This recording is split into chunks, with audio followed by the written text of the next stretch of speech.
सभी बड़ों को सादर प्रणाम, छोटों को प्यार भरा आशीष। बबीता भंडारी चैनल में आपका स्वागत है। पूरा दिन हो गया है, लगातार बारिश हो रही है यहाँ। और आज मैं जा रही हूँ दूसरे मोहल्ले अंशी दीदी के यहाँ। उनकी बहू आ रखी है मायके से पोते को लेके, और दीदी ने रखा है सत्संग। तो चलिए आपको भी मैं सत्संग में ले चलती हूँ। और मेरे साथ जा रही हैं मेरी सहेली सीमा और आरती।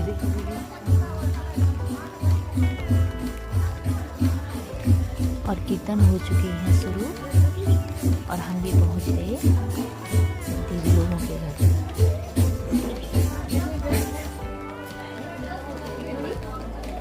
बारिश नहीं होती तो मैं आपको प्लांट्स दिखाती यहाँ के। इस दीदी का ना प्लांट्स कलेक्शन बहुत अच्छा रहता है।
राजा दक्ष ने कहते हैं विवाह किया था, और चंद्रमा के साथ रोहिणी और रेवती का विवाह करके राजा दक्ष यही सोचते थे कि हमारी दोनों पुत्रियां बड़े खुश से बड़े आनंद से रह रही होंगी, और चंद्रमा दोनों को बड़े प्रेम कर रहे होंगे, बड़े अच्छे से रख रहे होंगे। लेकिन ऐसा नहीं था। जब राजा दक्ष ने यज्ञ किया तो उस यज्ञ में रेवती और रोहिणी को भी बुलाया और चंद्रमा को भी बुलाया, सभी देवगण को बुलाया था।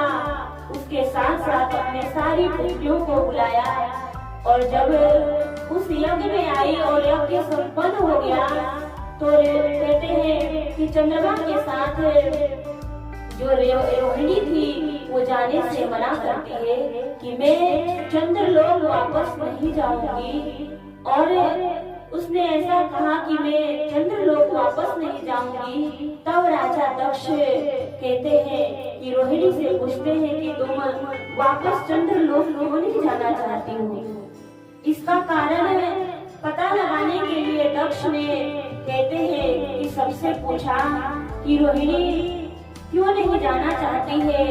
तब देखो रोहिणी राजा दक्ष से बताती है कि मुझे वो सम्मान नहीं मिलता है, वो स्थान नहीं चंद्रमा ने दिया है, पत्नी का सम्मान नहीं दिया है, स्थान नहीं दिया है, इसीलिए मैं चंद्रलोक जाकर के पिताजी क्या करूंगी। तब राजा दक्ष देखो चंद्रमा को दरबार में बुलाते हैं, और दरबार में बुलाने के बाद दक्ष ने आग्रह किया कि तुम जैसे रेवती को प्रेम करते हो, सम्मान देते हो, उसे खुश रखते हो, ऐसे ही तुम रोहिणी को भी रखो। लेकिन चंद्रमा ने कहते हैं मना कर दिया कि ऐसा कभी नहीं हो सकता है, क्योंकि मैं रेवती से प्रेम करता हूँ और रोहिणी से नहीं कर सकता। तब देखो राजा दक्ष क्रोध में आकर के चंद्रमा को वहाँ पर श्राप दे देते हैं कि जाओ तुम्हें 6 रोग हो जाए। और चंद्रमा को देखो 6 श्राप दे दिया तो चंद्रमा 6 रोग से ग्रसित हो गए। और जब रोग से ग्रसित हो गए तो सारे कहते हैं कि चिंतित हो गए, क्योंकि जैसे चंद्रमा 6 रोग से ग्रसित हुआ तो कहते हैं कि चंद्रदेव दिखाई नहीं दे पड़ रहे थे। तो सभी लोग सारे देव कहते हैं त्राहिमाम करने लग गए। और फिर कहते हैं कि सभी लोग ऋषि मुनियों के सानिध्य में गए कि इसका उपाय क्या किया जाए। तब देखो वहाँ पर ऋषि मुनियों ने सलाह दिया कि सभी लोग मिल करके प्रभात क्षेत्र में हम भगवान शिव की आराधना करेंगे। अगर भगवान शिव प्रसन्न हो जाएंगे तो चंद्रमा का 6 रोग समाप्त हो सकता है। तब देखो माताओं बहनों, रेवती ने भी, रोहिणी ने भी और चंद्रमा ने भी और उसके साथ साथ सती ने भी प्रभात क्षेत्र में कहते भगवान शिव की आराधना करते हैं। और चारों मिल करके भगवान शिव की आराधना किया और भगवान शिव उनकी आराधना से प्रसन्न हुए और प्रकट होकर के उन्हें दर्शन दिया। जब उन्हें दर्शन दिया तो कहते हैं कि 6 रोग होने का निवारण पूछा तो महादेव ने कहा कि जो राजा दक्ष ने श्राप दिया है उस श्राप को मैं मिटा नहीं सकता हूँ, लेकिन कम उसको कर सकता हूँ। तो आपके देखो जो 2 पक्ष बने हुए हैं, एक 15 दिन का पक्ष होता है और एक कहते हैं कि 16 दिन का या 14 दिन का पक्ष होता है, जो 2 पखवाड़े बोले जाते हैं। और एक पक्ष में कहते हैं कि आप देखोगे आसमान की तरफ तो उजाला ही रहता है और एक पक्ष में कहते हैं कि अंधेरा छाया रहता है। तो जब दक्ष के श्राप कहते हावी होते चंद्रमा के ऊपर तो चंद्रमा रोग से ग्रसित होने लगता है, लेकिन भगवान शिव के आशीर्वाद से कहते हैं जब उसका रोग धीरे धीरे समाप्त होता है तो चंद्रमा भी धीरे धीरे ठीक होने लगते हैं। तो उसी के कारण ये 2 पखवाड़े बने। और उसके बाद भगवान शिव कहते चंद्रमा पर अति प्रसन्न हुए। अति प्रसन्न क्यों हुए?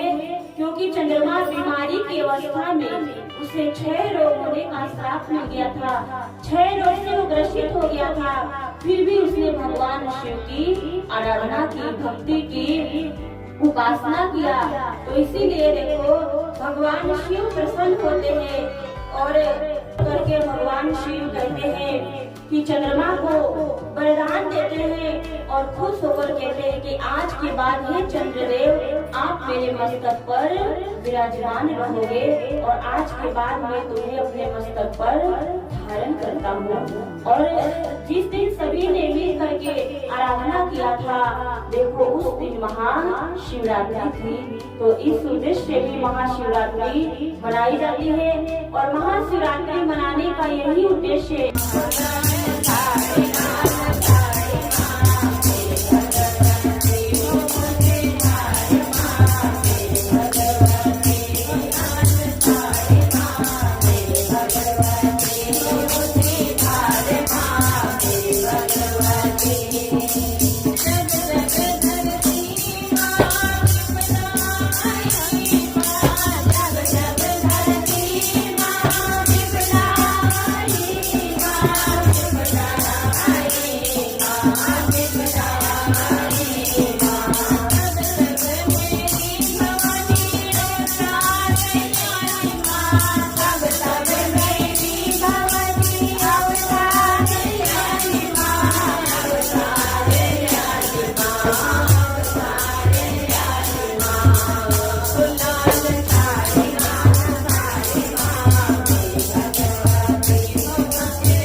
चाय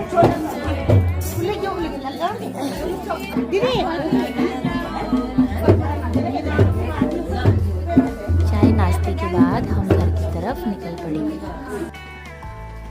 ये देखिए यहाँ का नज़ारा, बारिश रुकने का नाम नहीं। और अब मैं लेती हूँ आपसे विदा और मिलती हूँ आपको अपने नेक्स्ट ब्लॉग में। तब तक के लिए बाय बाय।